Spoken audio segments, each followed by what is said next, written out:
Încă din cele mai vechi timpuri, oamenii au căutat frumusețea. Vă amintiți de zeițele Olimpului și în acea vreme, femeia reprezenta simbolul frumuseții. Și în modă s-au produs o mulțime de schimbări de stiluri de haine și schimbările continuă și acum. Frumusețea este de fapt starea de bine de care avem nevoie fiecare dintre noi, pentru că ne simțim bine atunci când arătăm bine. Așadar, vă invit să călătorim împreună în universul frumuseții. Rând pe rând, cu fiecare emisiune vom merge peste tot, la salon, la designer de modă, la gimnastică și la medici. Sunt Florea Cristina și vă invit în fiecare sâmbătă de la ora 22:30 să urmăriți emisiunea Universul Frumuseții. Bună seara și bine v-am regăsit la emisiunea Universul Frumuseții. Dragii mei, pentru că în această lună sărbătorim Valentine's Day și Dragobetele, sărbătoarea iubirii, și pentru că fiecare dintre noi dorim să impresionăm persoana iubită cu cele mai deosebite cadouri, am ales masajul ca o variantă de cadou pentru această sărbătoare. Așa că în emisiunea de azi ne aflăm la un centru spa, unde Roxana și Adi ne vor răsfăța cu cele mai în vogă tipuri de masaj. Alături de mine se află Roxana, fiziokinetoterapeut. Bună seara și bine te-am găsit, Roxana! Bună seara și bine ați venit la spa-ul nostru! Pentru că le-am promis telespectatorilor că în emisiunea de azi vom vorbi despre masaj, aș dori să ne spui ce presupune efectiv o ședință de masaj. În primul rând, pentru cineva care nu a mai fost până acum la noi, de fiecare dată există o discuție între pacient și terapeut cu privire la masajul care urmează a fi efectuat. Se pun câteva întrebări asupra istoricului medical al pacientului pentru a ne da seama dacă nu cumva prezintă contraindicații. De obicei, pacientul se dezbracă, în cazul nostru în costum de baie. Da, pentru că ne aflăm la un centru spa unde ne relaxăm. Da. În afară de masaj putem beneficia și de jacuzzi, de saune, de bazine cu apă termală. Cu siguranță. Și se așează pe masa de masaj, unde este acoperit cu un prosop, lăsându-se liber doar zona strict unde se lucrează. Câte tipuri de masaj există la acest centru spa? Pentru că, așa cum spuneai tu, putem alege cea mai bună variantă pentru clientul nostru în ceea ce privește masajul. Da, oferta este destul de vastă și anume avem masaj regional, masaj terapeutic, masaj de relaxare, avem și masaj facial, masaj pentru drenaj limfatic pentru persoanele cu probleme, dar avem și masaje mai pretențioase, să zic eu, și anume masajul cu bețe de bambus și masajul cu pietre vulcanice. Da, o să vedem pe parcursul emisiunii și cum se fac, care este tehnica prin care se face masajul cu pietre vulcanice, pentru că este mai în vogă și până la urmă poate fi un cadou inspirat în această perioadă în care sărbătorim Valentine's Day și Dragobetele. Care ar fi zonele pe care le masăm într-o ședință de masaj sau depinde efectiv de masajul pe care le executăm în acel moment? Cu siguranță depinde foarte mult de tipul de masaj și anume la un masaj anticelulitic vom masa întreg corpul, dar ne axăm în special pe zonele cu probleme și anume pe zonele cu aspect de coajă de portocală. La un masaj terapeutic ne axăm pe zone dureroase, zone cu dureri musculare, cu dureri articulare, iar la un masaj de relaxare și un masaj energizant pe tot corpul. Care ar fi tipul de masaj pe care l-ai recomandat tu telespectatorilor acum de Valentine's Day sau de Dragobete? Cu această ocazie aș recomanda cu căldură un masaj de relaxare, deoarece acesta se potrivește cu siguranță la orice vârstă, dar și un masaj cu rogi vulcanice, pentru că este ceva mai nou în materie și nu se găsește oriunde în oraș. Cât durează o ședință de masaj? În funcție de tipul de masaj ales, durata este diferită. De exemplu, la un masaj facial avem 20 de minute, un masaj regional 15 minute, un masaj terapeutic 30 de minute, iar celelalte masaje 50 de minute. Roxana, care ar fi diferența între masajul terapeutic și masajul de relaxare? Masajul terapeutic poate fi făcut și la indicația medicului, durează 30 de minute, se axează în general pe zone dureroase, zone cu probleme, iar durează 30 de minute, iar masajul de relaxare elimină toxinele din organism și creează o stare de bine. Durează 50 de minute și se poate aplica fără restricții, ca să spun așa, nu are contraindicații. Și, bineînțeles, se execută pe aproape tot corpul. Da, exact, se execută pe tot corpul, diferența fiind că la cel de terapeutic se lucrează pe o anumită zonă cu probleme. Care ar fi efectele de care ne putem bucura după o ședință de masaj de relaxare? Efectele ar putea fi multiple și anume, în primul rând, relaxarea musculară, creșterea tonusului muscular, îmbunătățirea circulației tegumentului, acesta se poate înroși chiar sau încălzi, dar nu este un motiv de spaimă, deoarece așa reacționează tegumentul la manevrele masajului. Creșterea metabolismului și, în general, o stare de bine. Cred că asta e cel mai important, pentru că fiecare dintre noi avem perioade în care suntem mai stresați cu serviciul, cu problemele din familie și atunci o ședință de masaj de relaxare cred că e binevenită oricui, în orice moment. Da, de obicei, cam orice tip de masaj am efectua, e bine ca la sfârșit să se încheie totuși cu o ușoară relaxare sau mai profundă în funcție de tipul de masaj folosit. Cum depistăm o contractură musculară și cum o tratăm? Pentru că, vedem, afară este frig, mușchii se blochează de multe ori, rămân contractați. Cum putem trata această problemă? Desigur, la palpare, o contractură musculară este destul de fermă. Pe perioada masajului nu se relaxează atât de bine ca și restul musculaturii. Asta poate survine în urma unui efort fizic prelungit, de obicei se întâmplă la sportivi, dar și din cauza muncii pe care o prestăm zilnic. Poate chiar și statul la birou, condusul. Zile vicioase. Exact, există mai multe cauze. Iar ca și tratament complementar, să zic, am putea introduce masajul terapeutic, care e foarte binevenit în contracturi musculare, dar se pot face și exerciții ușoare, chiar și un stretching ușor. Masăm zona, insistăm mai mult pe zona unde este palpabilă contractura? Da, cu siguranță, dar chiar dacă nu se poate elimina într-o singură ședință, pe parcursul mai multor ședințe se va relaxa, cu siguranță. Probabil că avantajul în aceste probleme, la acest centru spa, este că avem posibilitatea de a intra în bazine cu apă termală, cu apă caldă, ceea ce ne ajută totodată să decontracturăm o anumită zonă, dacă avem probleme, sau sauna. Desigur, sauna este un factor care ajută la contracturile musculare. Cum bine știți, noi aici mai avem și o cadă cu hidromasaj profesional și din nou aici putem pune diferite programe care ar ajuta. Cum am spus, masajul, s-ar putea face și o gimnastică în bazin pe care noi am început-o încă de acum 2 săptămâni și de care lumea este foarte mulțumită. Aș vrea să le spui telespectatorilor dacă există anumite mișcări pe care tu le execuți în timpul ședinței de masaj și care ne ajută să ne relaxăm mai mult. Da, în funcție de tipul masajului se execută diferite manevre, dar strict la masajul de relaxare putem adopta metode foarte lente de suprafață, iar ca eficacitatea să crească putem folosi o lumină mai diminuată, putem pune muzică de relaxare și chiar aromoterapie.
Există anumite contexte în care o persoană nu are voie să facă niciun fel de masaj. Care ar fi acestea?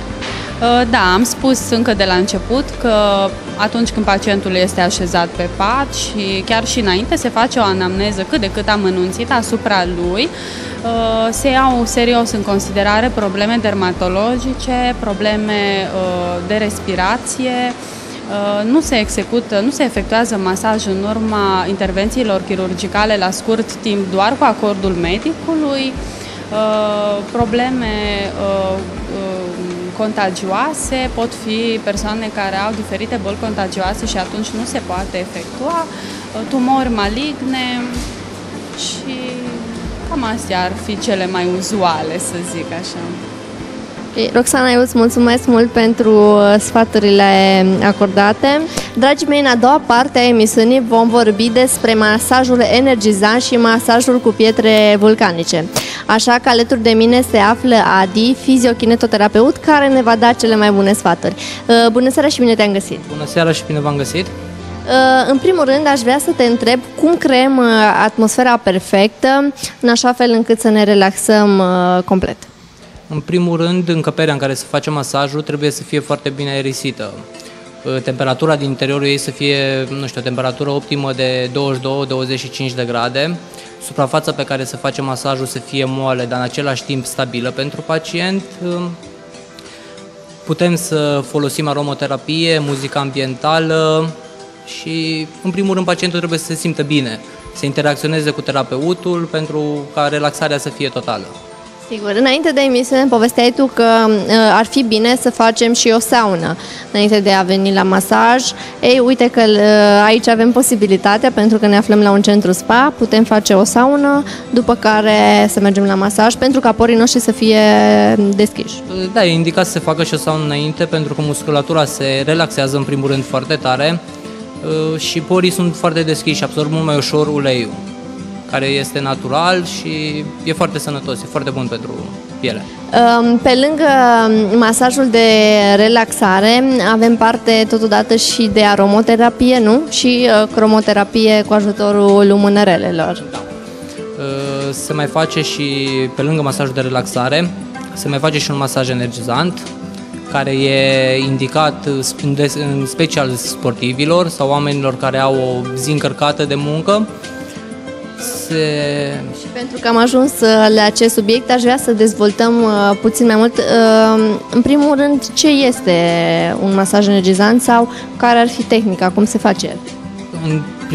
Principiul prin care se face e același ca la un masaj de relaxare, doar că deosebirea dintre ele e că masajul energizant se face într-un ritm mult mai alert, se crește intensitatea pe durata masajului și are ca scop o relaxare, o decontracturare puternică, dar nu e potrivit oricărui tip de persoane. Când ar trebui să alegem acest tip de masaj și nu cel de relaxare? În general, după un efort intens, după o pregătire, și asta vorbesc în special la sportivi, e foarte indicat acest tip de masaj, dar și la oamenii de zi cu zi, oamenii de rând, să zic așa, e foarte indicat. După o zi de stres, de stat în picioare la serviciu, e binevenit un masaj energizant. Aș vrea să le spui telespectatorilor dacă tu consideri că masajul de relaxare este un moft sau o necesitate. Eu zic că este o necesitate. Să-l faci măcar o dată de 2 ori pe săptămână chiar te ajută. Atât psihic cât și fizic. Are un efect relaxant asupra ta și te ajută să uiți un pic de problemele de zi cu zi, de probleme cotidiene. Crezi că ar fi un cadou potrivit în această lună în care sărbătorim Ziua Îndrăgostiților? Din punctul meu de vedere, persoana care îi se oferă acest cadou ar aprecia foarte mult. Mai ales dacă are o viață activă, serviciu acasă, i-ar prinde foarte bine. Adi, ce ne poți spune despre masajul cu pietre vulcanice? Pentru că tot este în vogă acum. În primul rând, față de un masaj normal, nu se face doar cu ajutorul mâinilor. Există 2 tipuri de pietre vulcanice, unele de culoare gri închis și unele de culoare neagră, care înainte de a începe masajul se sterilizează, se pun într-o cădiță specială ca să se încălzească, ajungând la temperatura de 40-50 de grade. doar că această temperatură nu creează un disconfort, din contră, relaxează foarte tare musculatura și îți dă o senzație plăcută. Care ar fi diferența între cele gri și cele negre? E diferență de temperatură sau pur și simplu de culoare? Pur și simplu diferență de culoare, să spun așa. Au același efect și aceleași proprietăți. Am văzut că se face în același timp și un masaj de relaxare cu ulei pe zona unde aplicăm piatra, apoi se pune... Se combină foarte bine, are un efect foarte bun combinat cu aromoterapie, să spun așa. Uleiurile fiind naturale conțin diferite esențe, gen portocale, scorțișoare, lavandă și atunci îți dă o senzație de bine, o senzație mult mai plăcută decât dacă ți-ai pune doar pietrele. Care ar fi beneficiile acestui tip de masaj? În primul rând, o relaxare musculară, fiind caldă, decontracturează foarte bine, crește circulația, pune sângele, să spun așa, foarte bine în mișcare și dă o senzație plăcută, într-un cuvânt. E foarte relaxant. Există contraindicații sau persoane care nu au voie să facă acest tip de masaj? Există, mai ales în perioadele acute, gen tromboflebită, întinderi musculare, accident vascular cerebral recent, nu e indicat, deoarece nu e indicată căldura și ele având temperatura de 40-50 de grade, clar e contraindicat. Dar putem apela la cel de relaxare? Nu, nici acela. În general, masajul e contraindicat în afecțiunile pe care le-am spus mai devreme. Cât costă o ședință de masaj? Depinde de tipul de masaj. De exemplu, masajul cu rocile vulcanice, tot am vorbit despre el, durează 50 de minute și costă 70 de lei. Un masaj de relaxare durează 50 de minute și costă 40 de lei. Și mai avem masaj terapeutic, care durează 30 de minute, sau masajul regional, care durează 15 minute. Doar că poți să-ți iei și un masaj terapeutic și în discuția care o ai înainte de începerea masajului cu terapeutul se poate face și de relaxare. Contează perioada de timp în care tu vrei să facă masaj, în principiu. Îmi spunea Roxana că, indiferent de tipul de masaj pe care îl alegem, la final încercăm să facem și câteva mișcări prin care să relaxăm corpul complet. Da, sunt indicate, mai ales pentru că stai o perioadă de timp în aceeași poziție și e bine să întinzi un pic articulațiile, să îți dai drumul la musculatură. Aș vrea să le spunem telespectatorilor care sunt tehnicile sau care sunt manevrele care se fac într-un masaj cu pietre vulcanice. În primă fază se obișnuiește treptat pacientul cu temperatura pietrelor și după aceea se adaugă mai multe pietre și iar la final se face un masaj cu ele. Se rotesc, se plimbă în general pe grupele musculare, se pot face niște presiuni, niște vibrații cu ajutorul lor și cam atât.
Looking into your eyes, it's like an angel.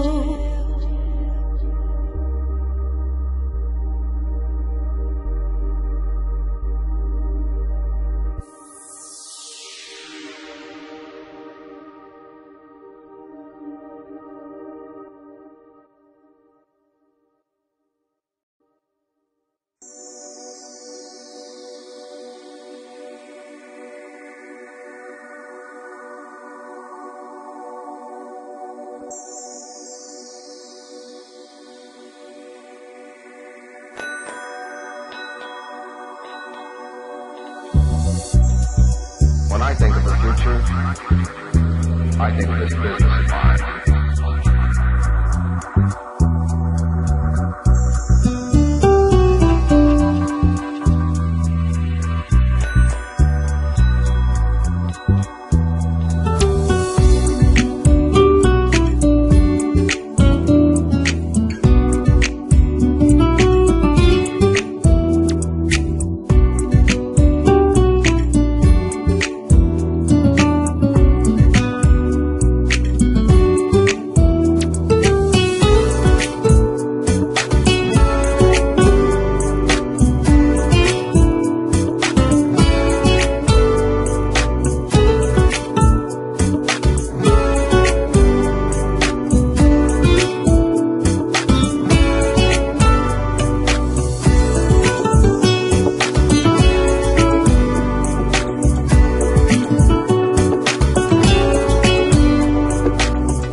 When I think of the future, I think of this business of mine.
When I think of the future, I think of this business of mine.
Adi, aș dori să le spui telespectatorilor care este tipul de masaj pe care tu l-ai face cadou persoanei iubite dacă ar fi să alegi. Principiul diferă și contează și firea persoanei respective, dar masajul de relaxare ar fi cel mai indicat.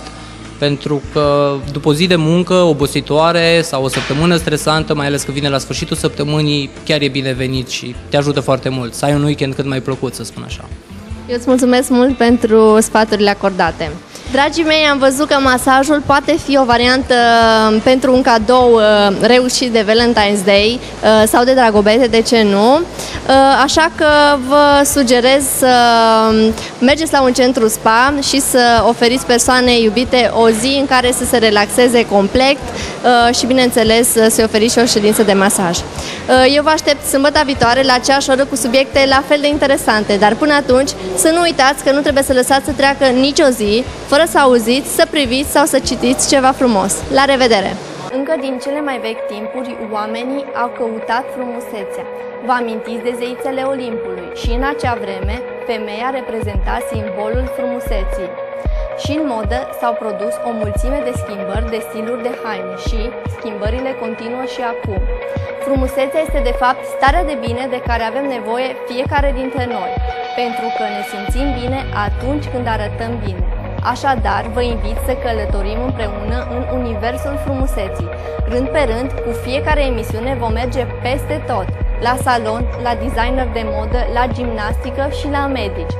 Sunt Florea Cristina și vă invit în fiecare sâmbătă de la ora 22:30 să urmăriți emisiunea Universul Frumuseții.